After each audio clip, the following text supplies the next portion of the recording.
But one of the things that we did is we began communicating with our visitors and our potential visitors immediately. We had a pledge to those people.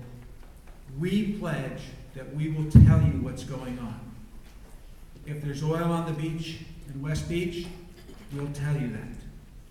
If there's oil on the beach at the state park, we'll tell you that. And so what we did was we earned the respect of our visitors and potential visitors who said, we know what's going on down there. And they're being honest with us and they're being truthful with us. In fact, we started doing a daily video, which we posted on YouTube, hundreds of thousands of visits to that site. And basically we said, today's Thursday, this date, and here's what's happening right now. We did real-time videos that were shot between 6 and 7 and 10 in the morning, and they were on YouTube before lunch. And that probably did more for our area in terms of helping people understand and believe. Because the real challenge in most cases for the marketing department was to erase perceptions that weren't truthful. You know, we had people who came down here to do media reports. I had one interview with CNN, and all they wanted to talk about was oil on the beach. And this was before we had any oil on the beach. All they wanted to talk about oil on the beach, how are you going to deal with it?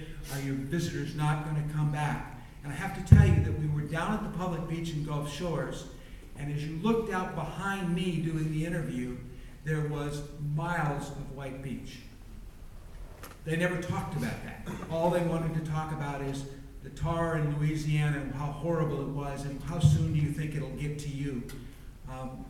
And you know, if for those of you who are old enough to remember the Valdez, it's that damn black duck, if you remember what I mean. That duck that they showed in every scene that they shot up in Alaska in the Valdez. It was that duck covered in oil. And that's really all the media wanted to talk about. But again, the media started to recognize us as partners because we could provide good information to them. And we did provide good information. And again, working on the basic premise that everything we tell you is going to be truthful. And we're not going to lie to you. We're going to tell you what's happening. We're going to turn you over to the cities when appropriate so that the city can tell you what's happening.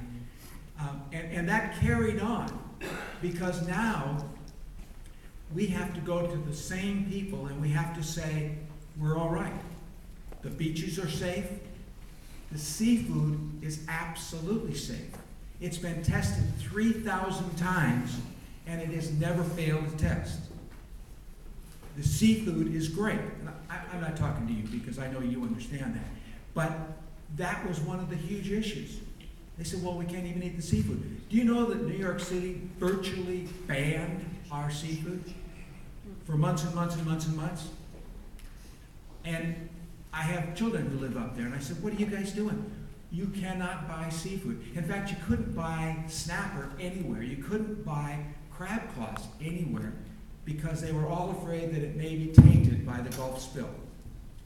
Crazy.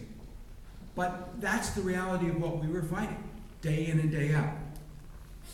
One of the things that we started almost immediately was a guy named Peter Yesowich. And Peter Yesowich is kind of a guru of tourism research. He has an ad agency, but really what he's well known for is the fact that he's constantly looking at a variety of things within the tourism industry. We went out and we contracted with him to do 3 research projects for us over the course of 6 months. And to basically look at, one, a group of people that are our visitors, they know us and love us, a group of people who don't visit here, and then a control group over here that's elsewhere in the country. And we looked at those groups to see what they were perceiving about what's happening down here. And literally in all 3 cases, the numbers of people who would never come here spiked. Absolutely never come here spiked. People said, I can't go. I can't. You know, they had seen what I now call propaganda because the media wanted a disaster more than they really saw one.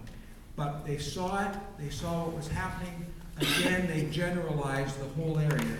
Someone living in New York, I have to tell you, doesn't know the difference between Louisiana, Mississippi, Alabama, and Florida. And a good example of that is I had calls from all over the country over the last couple of days saying, were you damaged badly in the hurricane or in the storm?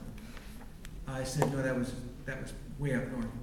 Okay, well, we just saw Alabama. We got concerned about it. So they have no perspective. I have to tell you that I grew up in North Dakota, and we have just the reverse. You know, I could ask 90% of you, and I'll bet you couldn't find North Dakota on a map, and certainly you couldn't find Dickinson, North Dakota on a map. So, or Minnesota, which is where Grant came from. So we committed that we would start research projects. We not only started working with Peter, we also started working with a person that we've been researching with for the last 5 or 10 years out of Birmingham, and had him start to run studies, and we started to run studies independent through our own lists of people to find out what was happening. What are people thinking? Very interesting. We had feedback from those studies and also from our own information that we were getting from people who know us and love us. 70% of our business, and this won't be a surprise to you, 70% of our business is return business. 70% of the people have been here before and love us. Many of those people from generation after generation after generation have come back, and they've grown up with us. So as we started to talk to those people, they got pretty candid with us. Remember, these are people who have been coming here for 10 years.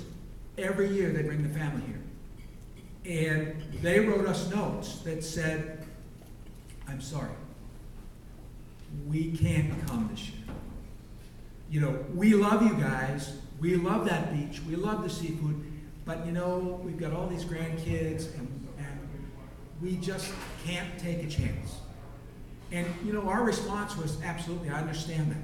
I mean, we'll give you all the numbers, but the reality is it's a gut check, and it's a gut decision. And if they say they just can't do it, the bottom of each one of those letters, by the way, said, we'll be back next year. And so we've started now to get the reports from those people in terms of what they did last year.